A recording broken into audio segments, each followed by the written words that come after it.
le thème de ce jour est intitulé La destinée.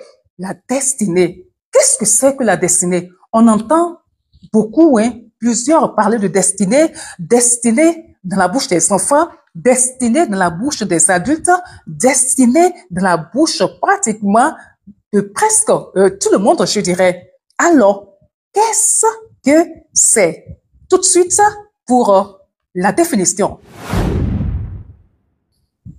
La définition de la destinée dit ceci. On a été chercher, comme tout le monde, sur Google, dans les dictionnaires. Alors, la destinée, c'est la puissance souveraine considérant comme réglant d'avance le cours des choses.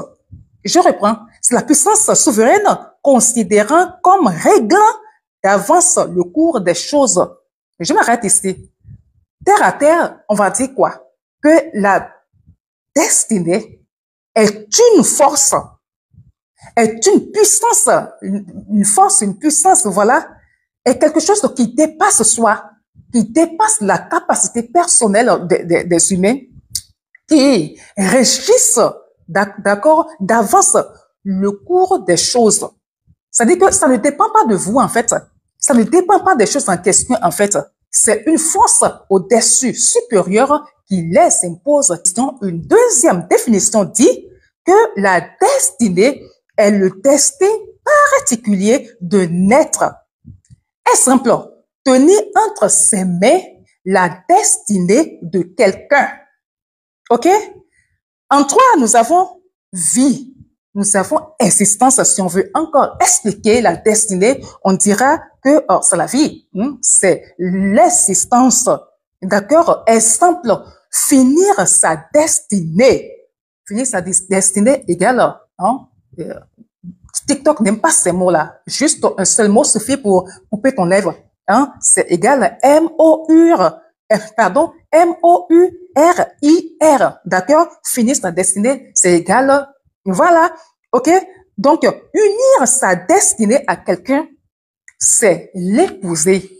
Unir sa destinée à quelqu'un, c'est l'épouser. Alors, comme tout mot, le mot destinée a aussi des synonymes. Comme synonyme de destinée, nous avons avenir, nous avons destin, nous avons fortune, sort, mission, vocation. Maintenant, ce qui nous intéresse, puisque nous sommes ici sur une plateforme de méditation biblique, nous parlons dans le cadre spirituel, dans un cadre spirituel, nous devons recourir à ce que dit la Bible de la destinée. Alors, la destinée, selon la Bible, c'est quoi? C'est le but que Dieu a fixé pour votre vie. D'accord? Je reprends. C'est le but que Dieu a fixé pour votre vie. C'est ce que Dieu a prédestiné que vous soyez, selon sa volonté divine. C'est sa volonté, en fait, qui décide ce que vous allez être. D'accord? Et pour illustrer cela, nous allons lire un passage, le passage de Jérémie. Jérémie, le chapitre 29, verset 11. Jérémie 29, verset 11. Je vais lire la version Louis II. Alors, ce passage dit, car je connais beaucoup connaissent ce verset, et puis il y a beaucoup le récitent très facilement. Alors, car je connais les projets que j'ai formulés sur vous, dit l'Éternel, projets de paix et non de malheur, afin de vous donner un avenir et de l'espérance. Je reprends. Car je connais les projets que j'ai formulés sur vous, dit l'Éternel, projets de paix et non de malheur, afin de vous donner un avenir et de l'espérance. Comment connaître sa destinée? Comment faire pour connaître sa destinée? La question. Nous allons lire un passage de 1 Pierre 4, le verset 10. Comment de bons dispensateurs des diverses grâces de Dieu, que chacun de vous mette au service des autres le don qu'il a reçu. Connaître ses dons. Et là, il s'agit du fait de connaître ses dons. Donc, on va se baser sur ce fait-là. Pour connaître sa destinée, il faut impérativement connaître ses dons, connaître ses talents. Vous constatez que, naturellement, vous arrivez à peindre. Personne ne vous l'a appris. Vous n'avez pas été à une école de peinture. Mais vous, lorsque vous vous asseyez, non, vous êtes très fort en dessin. Le simple fait seulement de regarder quelqu'un et d'avoir un papier, un stylo en main ou un crayon en main, 10 minutes vous suffit pour que vous puissiez représenter cette personne-là sur une feuille. Alors que personne ne vous l'a appris. D'autres ont fait 5 ans, 10 ans pour connaître ce que vous faites simplement, ce qui sort simplement de vous, sans quoi que ce soit. D'accord? Savoir, mais quelles sont, je vais te dire, mes dispositions. Pourquoi je carbure en fait? Quelles sont les choses qui me montrent, des choses qui me motivent? Dans quoi est-ce que je me sens à l'aise? Qu'est-ce que je remarque lorsque nous sommes plusieurs à être quelque part? Qu'est-ce que je remarque de ma part? Qu'est-ce que les gens disent? Qu'est-ce que je sais? Et que d'autres ont remarqué que ça marche pour moi, que je sais faire. Il faudra que nous arrivions à distinguer ces choses-là. Est-ce que vous savez parler? Est-ce que vous savez parler? Est-ce que pour vous, vous êtes passionné par tout ce qui est corps humain? Il y a des enfants, j'ai suivi un documentaire tout récemment où il y a le petit à peine 12 ans qui fait la médecine. Il est dans une école de médecine avec des grandes personnes, avec des docteurs, et on l'appelle déjà docteur. Pourquoi? Parce que tout petit, l'enfant déjà à 4 ans, il connaissait déjà chaque partie du corps humain. Il est passionné par ça. Et les Blancs, ils arrivent très tôt à découvrir ces choses-là et à les simplifier chez leurs enfants. Vous voyez? Donc, très tôt, on a vu que cet enfant est prédestiné à la médecine. Il le veut.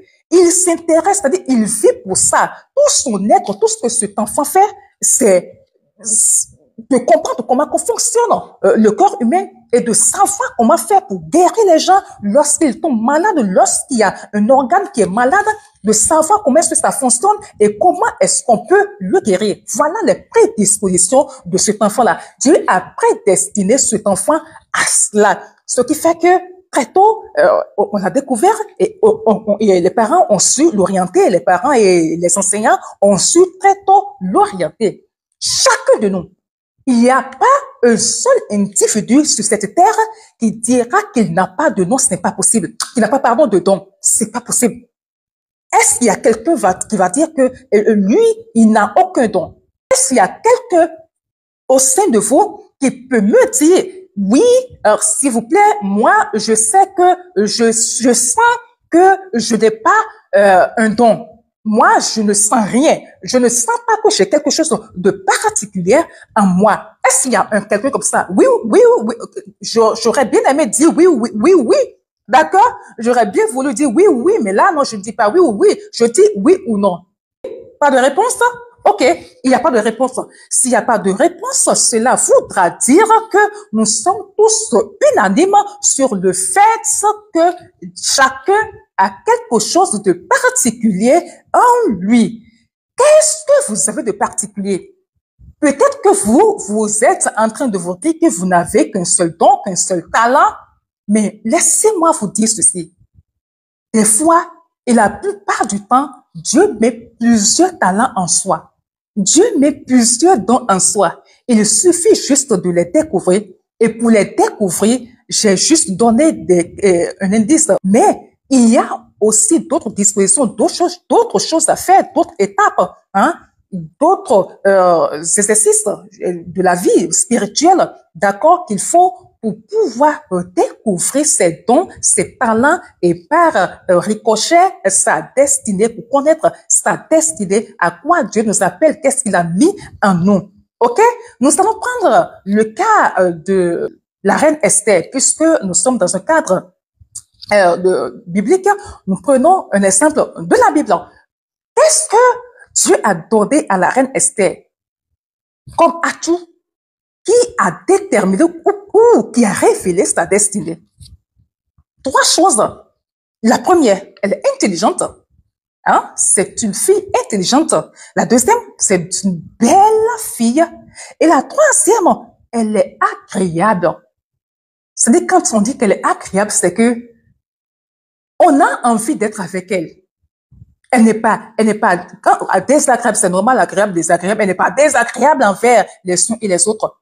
On n'a pas lu que c'est une fille qui est impolie, que c'est une fille qui met les autres mal à l'aise. Non. Au contraire, on a fait son éloge, comme quoi c'est une fille qui ne faisait pas comme les autres. Elle se remettait carrément entre les mains du monsieur qui s'occupait de ces filles-là. D'accord? Parce que ces filles, on a passé des mois et des mois à les préparer avant de les présenter au roi. D'accord? Les autres disaient, elle voulait ci, elle voulait ça, elle se préparait, bon, en fait, de la façon dont elle le voulait. Mais quand il s'est agi de la reine Esther, quand elle devrait dire ce qu'elle voulait à ce monsieur qui les surveillait, qu'est-ce qu'elle a dit? Elle s'est remise entre les mains du monsieur. Non, mais toi, tu sais faire, alors occupe-toi de moi selon ce que toi, tu penses que c'est bien pour moi. Je paraphrase les choses là, à les lire. D'accord? Et elle a trouvé grâce aux yeux du monsieur. Le monsieur l'a bien préparé. Il a aidé à rehausser sa beauté. Dès que le roi l'a vue, il a flashé sur elle et elle est devenue reine. C'est par elle que les Israélites ont pu avoir gain de cause. C'est à cause d'elle qu'on n'a pas pu massacrer les enfants d'Israël. OK? Donc, elle était prédestinée à ça. Dieu a mis ces choses-là en elle parce qu'il savait qu'il allait l'utiliser au moment opportun pour protéger son peuple, au moment opportun pour empêcher que les gens massacrent son peuple. OK? Donc, vous qui êtes là, qu'avez-vous remarqué? Est-ce que, je vous pose la question, est-ce que vous savez déjà que vous avez une destinée? Oui ou non? Je pense que c'est oui. OK? Maintenant, comment faire pour découvrir sa destinée? Comment est-ce que vous allez faire pour découvrir votre destinée? Je dis tantôt que la première des choses, c'est de tout faire, hein, pour connaître quels sont ses dons, quels sont ses talents, dans quoi est-ce que je suis bon, dans quoi est-ce que j'excelle, que disent les gens de moi quand ils m'observent, dans quoi est-ce que je me sens à l'aise. Vous savez, quand vous avez un don, vous avez le don de faire quelque chose, vous la faites sans difficulté, vous la faites en vous amusant. En fait, pour vous, le travail est un amusement. Vous faites votre chose avec une telle essence que, non, mon Dieu, vous trouvez satisfaction dedans. Par contre, quelqu'un d'autre qui n'a pas le don de cette chose-là et qui va vouloir le faire, va suyer. D'accord? Je donne un exemple. Je suis en train de faire un live, n'est-ce pas? Je fais un live tous les matins de 6 heures à 5 heures. Je vous assure que si ça ne dépendait pas, ça ne dépendait que de moi, je n'allais jamais choisir une heure pareille pour faire un live. Ne pas dormir parce que quand on vient à 5 heures pour faire un live, c'est pas à 5 heures qu'on se réveille. Et tout à l'heure, j'ai veillé, on a fait la veillée sur Pain Divin Short, une veillée de prière. D'accord? Parce que j'ai toujours dit que les combats les plus ardurs, les victoires se gagnent dans la nuit. D'accord? Il faut avoir l'habitude de prier la nuit. Et tout à l'heure, on a prié de 01 à 1h30 sur l'autre page de Pain Divin Short. On a prié et ça va, c'était comme ça maintenant tous les vendredis. On prie, d'accord? Donc, j'ai été dormi autour de disons, 2h30. D'accord? Et 1 heure après, je me suis réveillée. Je me suis réveillée pour préparer ça, pour préparer cette méditation. En allant me reposer, je ne savais pas quoi dire. Je ne savais pas de quoi est-ce que j'allais parler. Je ne savais pas de quoi est-ce que cette méditation allait parler. D'accord? Parce que avec moi, Dieu fait à chaque jour suffit sa peine. J'ai tout fait pour savoir, mais attends, Saint-Esprit, ne peux-tu pas me dire les sujets à l'avance pour que je puisse mieux les préparer à l'avance? Il m'a dit non, je fais ce que je veux. Je te donne le pain au quotidien. Tu as lu l'histoire des enfants d'Israël quand ils traversaient le désert. La manne, c'était pour chaque jour. Et tu as bien dit que ta page, je t'ai aidé à trouver un nom à ta page. Elle s'appelle pain divin. D'accord? Ma manne, c'est au quotidien. Donc, quand tu te lèves, tu viens devant moi pour me demander qu'est-ce que tu veux dire à mon peuple aujourd'hui. Tu viens me demander qu'est-ce qu'il faut parce que je sais que toi, tu nous utilises seulement pour parler à tes enfants, pour parler à ceux qui sont là-bas. Nous ne les connaissons pas, mais toi, tu les connais. Tu sais de quoi chacun d'eux a besoin à l'heure là, ce jour-là. Alors, tu nous dis, il nous donne la parole pour ça. D'accord? Donc, je disais que c'est ça ne tenait qu'à moi seul. Jamais je ne mettrai mon sommeil en jachère. J'aime tellement dormir que jamais je ne l'ai pas fait ça. Mais comme la volonté de Dieu prime sur nos volontés, la parole de Dieu, carrément, la volonté de Dieu est au-delà de ce que nous pouvons être, de ce que nous sommes. On est obligé de se plier à son exigence. D'accord? C'est en découvrant sa destinée qu'on arrive à accepter. Si je ne savais pas quels sont les dons que tu as mis en moi, je ne serais pas assise en train de faire cela. D'accord? Et il y a l'écoute. Et je dirais, dans la vidéo prochaine, je vous donnerai des étapes pour découvrir votre destinée. Ici, je ne vais donner qu'une seule chose. Mais il y a beaucoup de choses. Je vous dirai quelles sont les étapes pour découvrir ce que Dieu veut pour votre vie, là où Dieu vous amène. OK? Donc, si ça ne tenait qu'à moi seul, je ne viendrai pas m'asseoir ici à 5 heures pour faire un live. OK? D'accord. Donc, je suppose que je commence comme ça et que quelqu'un à qui Dieu n'a pas parlé, quelqu'un que Dieu n'a pas prédisposé à cela, parce que quand Dieu te prédispose, il te donne les moyens pour ça. En fait, c'est lui qui porte, en fait, le travail avec toi. C'est lui qui fait avec toi. C'est lui qui te donne la force de pouvoir l'accomplir. Quelqu'un qui n'a pas reçu cela, quelqu'un à qui Dieu n'a pas donné cela, quelqu'un que Dieu n'a pas envoyé en mission, parce que c'est une mission. Si Dieu ne t'a pas dit d'aller le faire, si Dieu n'a pas donné son approbation, s'il n'a pas mis ce manteau-là sur ta vie et que tu restes là pour dire, voilà, je suis tombée sur un live aujourd'hui qui s'appelle Pain divin où la jeune dame, elle s'asseye, elle vient, elle parle de Dieu et ci et ça, moi-même, je vais le faire. D'accord? Et tu te dis, je vais le faire. Et tu commences. Je t'assure que si je te donne tôt là, c'est une semaine. Si je te donne tôt là, tu fais par ta propre volonté, c'est une semaine. Une semaine même, c'est déjà trop. J'ai vu des gens, quand j'ai commencé Pain divin au début, il y a 1 an, je ne venais pas en live. J'ai commencé live, c'est quoi, à peine 2 semaines. Ou quand j'ai commencé, il y a des sœurs aussi qui ont commencé. Je dis, ben, la moisson, elle est grande. Et Dieu veut que nous soyons nombreux, d'accord, pour aller dans son champ, pour prêcher, pour annoncer la bonne nouvelle. C'est une bonne nouvelle. Elles ont voulu faire exactement comme moi, mais elles n'ont pas fait une semaine. Je vous assure qu'elles n'ont pas fait une semaine. C'est pour dire ceci. Chacun dans son couloir. Chacun reste dans son couloir. Chacun fait ce que Dieu lui demande de faire. Chacun fait ce que Dieu a mis en lui. Si Dieu ne vous dit pas, ne vous donne pas quelque chose de vous, ne vous donne pas un don, je vous assure que vous allez vous fatiguer. Vous allez, je dis, très tôt, vous allez vous détruire en fait. Très tôt, vous allez abandonner, vous n'irez nulle part. Et c'est pour ça que on dit aux gens, quand on le dit, ils pensent que c'est n'importe quoi, que il ne faut pas envier les autres, il ne faut pas envier la vie des autres. Dieu sait ce qu'il a mis en chacun de nous. C'est comme moi, si je me lève aujourd'hui maintenant et que je dis que je veux devenir médecin, c'est possible ça? Est-ce que c'est possible? Avec un bistouri en main, je peux ouvrir quelqu'un? Mais c'est pas possible, quoi. Je n'ai pas cette prédisposition-là. Dieu n'a pas mis cette chose-là en moi. Ces choses sont des élans. Ces choses vous poussent à les manifester. Ces choses vous poussent à faire ce que vous avez à faire. Ceux qui savent qu'ils ont des dons, vous qui savez que vous avez des dons, que vous êtes prédestiné à telle et telle chose, que vous avez une destinée, écoutez, et vous dormez là, vous ne voulez pas les utiliser là, vous paraissez avec elles là, sachez que vous n'allez pas réaliser votre destinée, que vous n'allez pas du tout la réaliser. Vous allez gaspiller le don que Dieu a mis en vous. Et il viendra vous demander compte. Il y a une parabole qui dit ceci. Quand le maître voyageait, il a appelé ses employés. Il a quelqu'un, il a donné À l'autre, il a donné 10.